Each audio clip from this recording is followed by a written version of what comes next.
What does the Paladin in Trench Crusade go through to be ready to step into hell in service of the church? What protection would they have? And once they land in hell, what's the landscape like? What could they face whilst infiltrating the gates of the devil? Friends, let's find out. Before we cover their descent into hell, let's define what a Paladin is. They are the greatest creation of the church.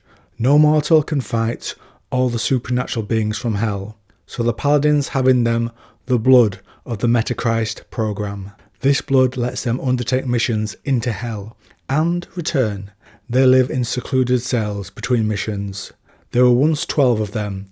They have fallen or died fighting, so that there now remain 9.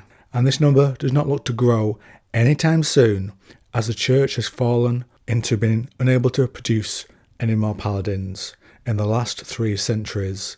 After many missions, their armour is scarred and corroded. This causes them pain that has to be endured when they enter hell due to the gaps in their armour. So now, in this short story, formerly on the Trench Crusade Patreon, a Paladin prepares to go into hell. A cloying fog of incense hung beneath the fresco dome of the Paladin's arming chamber. Monks crowded the galleries, chanting prayers while they monitored the screeds of data being spit out by gilded autoscribes. On the floor, technicians clad in sanctified bodysuits, impermeable to sin, hustled about their machines, lighting candles, refilling tanks of alchemical reagents, tweaking knobs and faders. When the huge doors to the Paladin's adjoining cell opened, silence fell, and everyone in the arming chamber sank to their knees in reverent adoration. Many wept. The unmistakable ethereal scent of angels overpowered the odours of frankincense and ozone. The Paladin entered, head bowed, hands folded in prayer. The gigantic man was naked, and all in attendance averted their eyes from the radiance of holiness reflecting from his scarred skin. The faceplates of the technicians darkened as the glass polarised. They rose to their feet and set about their tasks.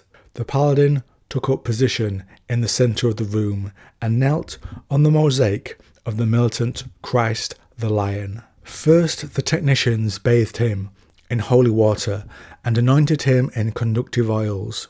They swabbed out his input jacks with squares of virginal cotton and tested their throughput with crucifixes. Once all were satisfied, they logged their readings and called for the Paladin's armour to be brought in. Doors opened and blinded. Gelded serfs themselves, clad in insulated suits, wheeled out carts upon which the various pieces of the Paladin's armour were arrayed. The plates had been cleansed, fumigated and sanctified multiple times, but not even the sturdiest alloys and plastics could long resist the corrosive energies of the pit. The ornate armour was terribly rusted, and some pieces were slated to be reforged. But until the Holy City was liberated, there was no way to acquire any more of the Golgothic tektites used in the machining process. Ultimately, though the armour was just a second line of defence, the Paladin's own Christ-derived body and unshakable faith were what truly protected him on his one-man crusades into perdition.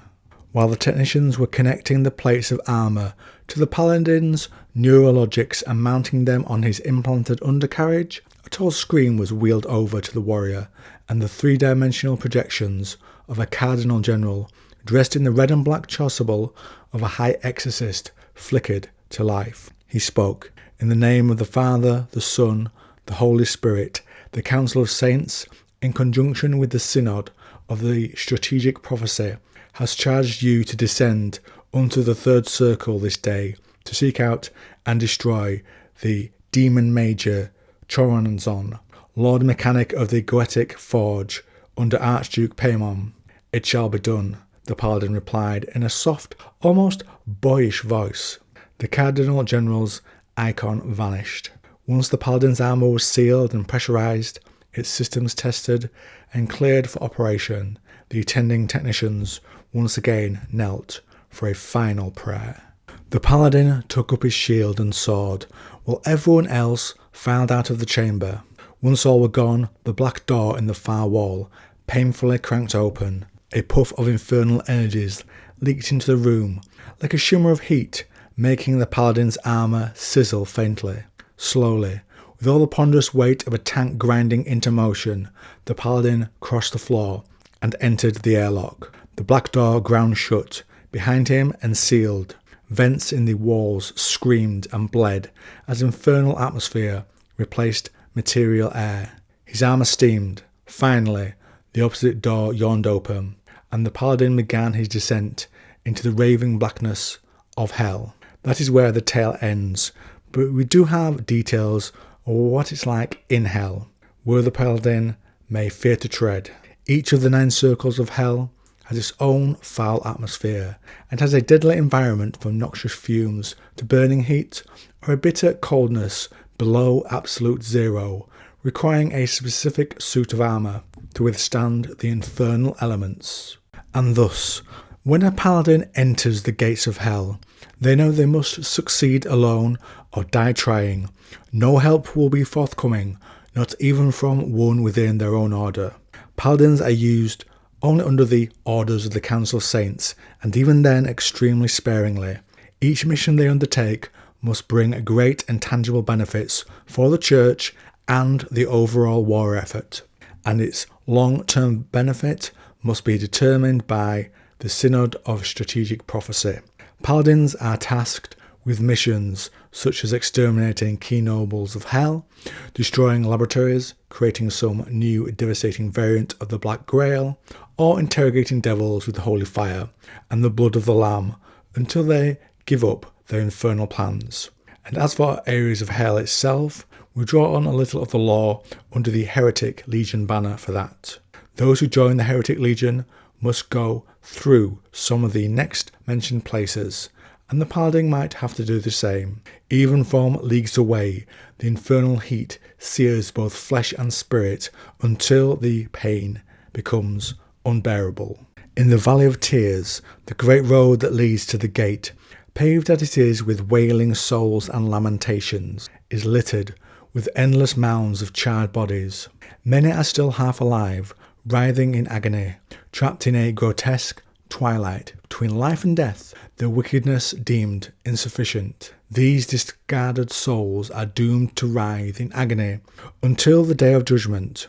Go deeper still to the very gate itself and beyond, and you'll see heretics' very flesh ignite, never to recover. But those with the blackest souls can enter the Inferno itself. Among those, the anointed are especially revered amongst the legions. They are the paragons of unhinged brutality, men and women of colossal vigour and unyielding devotion, having tread the accursed path to the shores of the lake of eternal flame, where the damned wither and contort in ceaseless torment. The anointed emerge forever scarred by the embrace of abyssal fires. So yeah, not the nicest place, but the Paladins are an essential tool for the Church. So now I turn things over to you. What do you think to the lore we have gone over? What's caused them to stop being able to make Paladins? And what do you think to the lore in the short story? Comment down below. And if you like this video on the Trench Crusade, why not try this one or the playlist?